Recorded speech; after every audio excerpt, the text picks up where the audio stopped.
Fala galerinha do xadrez, tudo beleza? Dando continuidade aqui à nossa saga dos campeões do mundo, estamos falando de Paul Morphy, né? E aqui ele vai encarar hoje Henry Edward Bird. Mas como é que aconteceu esse encontro? A verdade é uma só, o Paul Morphy estava fixado ali por jogar contra o Staunton, que era tido como o melhor jogador da Europa, o Paul Morphy sendo um jogador dos Estados Unidos. E o Paul Morphy, então, isso tudo tá no conteúdo aqui do livro do Garry Kasparov, meus grandes predecessores. E ali a história conta que o Paul Morphy convidou, portanto, o Staunton para ir aos Estados Unidos, com tudo pago, para ela jogar um match que o Staunton recusou. Tudo bem, isso foi em 1840, se eu não me engano, e em 1840 e em 1858 o Paul Morphy falou, ok, ele não vem para cá, eu vou para lá. E aí o Paul Morphy viajou então para a Europa porque ele queria desafiar os melhores jogadores do mundo. E ele queria se colocar, então, aí à prova, ele que jogava dando peça, jogava de olhos vendados, simultâneo e tudo mais, ele falou, eu quero saber quem quer desafio aqui pra mim, né? E aí ele foi pra lá, mas infelizmente não ocorreu esse encontro aí contra o Staunton. O Staunton deu um jeito que deu pra evitar o match ali contra o Paul Morphy, a gente não teve esse match. E o Bob Fischer diz, né, o Bob Fischer analisa aí, historicamente, de que o Staunton ficou com receio aí de jogar contra o Paul Morphy, percebendo a força de Paul Morphy, preferiu não jogar. No entanto, Bob Fischer diz que, contrário a muitos escritores que afirmam que isso teria sido uma lavada, né, um match de um homem só, o Bob Fischer disse que não, que na opinião dele seria uma grande luta, mas que Paul Morphy se sairia vencedor na opinião dele, né? Então, infelizmente não tivemos esse match, mas Paul Morphy mesmo assim falou, quem são os melhores então mestres aqui da Europa? Venham lá, um por um. E a gente vai ver então o Paul Morphy aqui jogando contra o Harry Bird. Se prepare para uma partida assim, é daquelas de arrepiar, tá bom? E vamos dar uma olhada então, o Henry Bird abre aqui a partida com o peão do rei. Aqui no Paul Morphy responde com E5, cavalo em F3, D6, olha aí, a defesa Philidor. Aqui nós temos D4 e F5, galera. Isso daqui já é o sinal do jogador tático, né? Do jogador agressivo. Um F5 aí para abrir a coluna F, é o gambito do rei de negras aqui, né? Aqui cavalo C3 foi jogado, F por E4, captura o peão, e depois de cavalo toma D5, imediatamente atacando aí o cavalo, cavalo G3 foi jogado e o Paul Morphy joga agora com E4, né? Aqui talvez cavalo G5 fosse um pouco mais agressivo, um pouco mais promissor aí, acho que ele tava com receio de E4, né? E aí o cavalo fica atacado, mas o bispo tá protegendo, o cavalo poderia vir aqui para E5 com a ameaça de vir para F7, talvez fosse uma abordagem mais condizente para jogar na época, assim, para cima, né? Cavalo H6 protegeria, bispo E2 desenvolve e por aí vai, poderia seguir dessa maneira, talvez com mais chances aí para as brancas. Cavalo G3, segunda partida, e o Paul Morphy agora aproveita, segue atacando, E4. Cavalo E5 foi jogado, cavalo em F6 desenvolve aí o cavalo, segura a casa de H5. E aqui bispo G5 foi jogado, tentando eliminar aqui o defensor da casa de H5, tem um ataque violento vindo aí. Bispo D6 foi jogado e agora cavalo H5, a lei de Davi Leandro. Cavalo H5 coloca pressão agora no cavalo que tá cravado, né? O ponto todo aqui é tomar o cavalo, não necessariamente você vai tomar de peão, se perde a partida na hora. Você teria que tomar aqui de dama e as pretas não tem nenhum problema na posição. Esse cheque de verdade não faz nada, né? Por isso o cavalo H5 segura a partida, pressão total agora em F6, e aqui roque, o Paul Morphy vai valentão aqui, faz o roque, e agora tem o seguinte, né, não dá pra jogar cavalo toma, porque peão toma aqui daria um garfo, estaria um pouquinho melhor aqui pras negras, e se jogasse bispo toma, por exemplo, também peão toma, atacando o cavalo, esse cavalo aqui, ele tá meio quase sem volta, né? Tá complicada aqui a situação. F5 poderia perseguir, enfim, poderia seguir dessa maneira. Talvez um melhor desenvolvimento aqui para as negras, mas um bem arriscado aí, expor o rei desse jeito, partindo para todo o ataque, né? Então esse é Paul Morphy aqui, assumindo riscos. Dama em D2 foi jogado, o Morphy segue com dama em E8, pressiona o cavalo, pressiona os dois cavalos, e aqui G4 foi jogado. Quando o cara joga G4, a gente já sabe que a partida tá convidando para linhas bem malucas, né? E agora então esse gambito aí, cavalo por G4, o Paul Morphy paga pra ver. Aqui o Henry Bird tá tentando abrir linhas para poder atacar o Paul Morphy aceitou o desafio, vamos ver o que vai acontecer aqui. Cavalo por G4 foi jogado, e aqui o Pomorph pode jogar bispo por G4, pode jogar dama por H5, pode escolher uma bombonière de cavalos aqui, e nessa bombonière de cavalos o Pomorph prefere jogar dama por H5, mantém o cavalo de G4 atacado.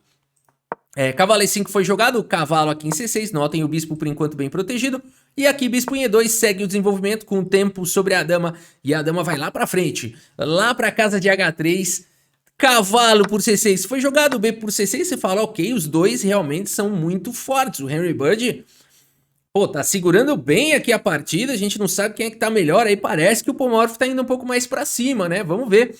Bispo E3 foi jogado e agora torre aqui em B8 jogado pelo Pomorph, vai buscando a iniciativa. Grande Rock faz a proteção e aqui então o Pomorph, ele vai pra uma sequência inacreditável nessa posição, inacreditável. Você olha a criatividade do cidadão. Você olha para uma posição como essa. O que você pensa em jogar? Vamos falar a verdade? Vamos falar bem sério aqui? O que você jogaria aqui numa posição? Talvez tirar o bispo? Vamos desenvolver o bispo? Não sei muito bem para onde. Jogar um bispo aqui em G4, trocar um pouquinho de peça. Tentar depois dobrar as torres, tentar algum ataque na ala do rei? Pode ser. O que mais você pode pensar? Vou levar a dama para algum outro lugar? É difícil de achar um lance. Não é difícil de achar um lance? Olha o que o Pomorph vai fazer aqui, é inacreditável. Olha a criatividade do cidadão, ele vai para umas sequências mais bonitas da história do xadrez. Torre por peão. Quê?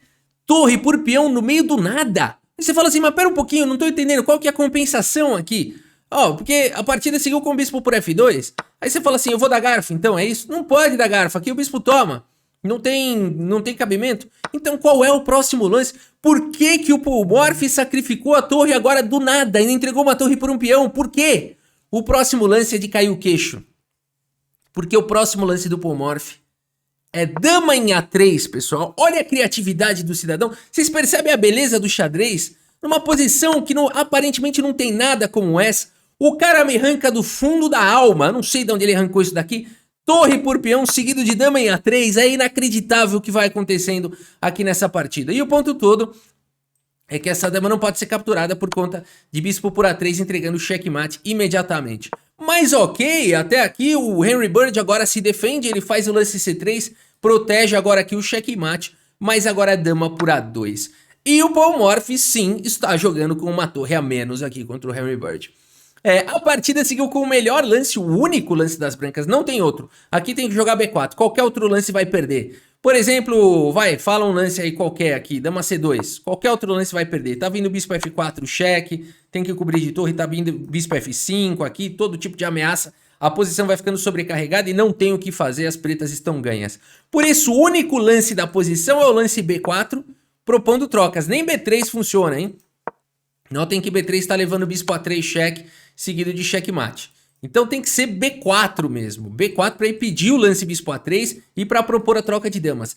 Muito boa a defesa aqui do Henry Bird. Será que o Pomorph vai continuar sabendo como atacar? Dama em A1 cheque, o único lance da posição, rei C2. Dama em A4 cheque, rei B2. E aqui é o seguinte, pessoal. Rei B2 o Henry Bird jogou para evitar cheque perpétuo. Por exemplo, se ele joga rei C1, aqui poderia seguir com perpetuidades. Eu não sei se o Pomorph ia querer fazer isso, na verdade, porque ele poderia querer continuar atacando com lance como o bispo F5, por exemplo, tá? Mas, nessa posição, o Henry Bird joga o lance rei B2 e ele fala, acabou o cheque. Acabou o cheque, eu tô seguro. No entanto, esse lance vai ser duramente castigado aqui pelo Pomorph, que segue com mais um lance brilhante na partida. Bispo por peão, Pomorph colocando todas as forças pra cima aqui do Henry Bird. E agora não tem jeito, tem que capturar esse bispo peão. Toma torre, toma com cheque e não tem outra maneira. As brancas são forçadas a sacrificarem a dama aqui agora. Porque rei C1 tá vindo dama 1 com cheque. Sequência aqui de checkmate, dama 1, seguido de dama B2, é checkmate. E se jogar qualquer outra coisa, o que mais dá pra jogar aqui? Rei C3, também tá vindo imediatamente dama B3 com checkmate. Por isso, é forçado tomar essa torre. Dama por B4, você fala, ok, Pomorph conseguiu a dama aqui do Henry Bird, é verdade. Mas ele entregou muito material. Ele tá com 2 torres e um bispo a menos. Pera aí, é muito material por uma dama? Mas a questão toda no xadrez, além da questão material, é atividade das peças, segurança do rei. Vamos ver então como continua aqui a partida, rei C2. E agora, a atividade das peças, esse bispo não tá jogando.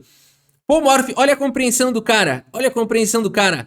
lá em 1800 e... Quando que foi essa parte? 1850 e pouco.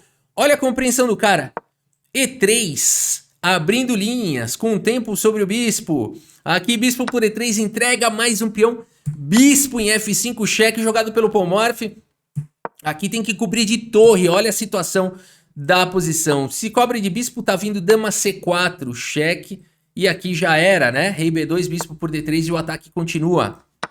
E aqui já é uma torre e um bispo por uma dama com peão passado e segurança do rei fortemente comprometida. Então aqui uma posição vencedora já para as negras. Por isso a partida seguiu com torre. Ele vai entregar um pouco de material, afinal de contas, torre e 2 bispos contra a dama, se trocar aqui, dá para jogar. Dá pra jogar, até torre bispo contra a dama, dependendo, dá pra tentar segurar.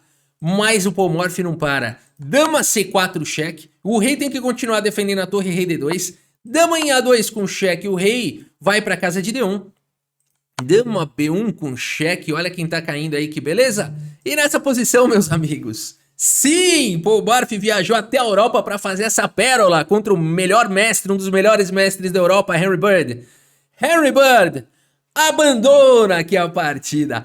Abandonou porque não dá mais, pessoal. Caiu já a torre aqui em H1, né? Fora a pressão toda pra cima da outra torre. Pressão no peão, rei exposto, peões passados. Acabou, abandonou porque não dá mais. Pessoal, dá pra jogar, né? Mais 20, 30 lances aqui.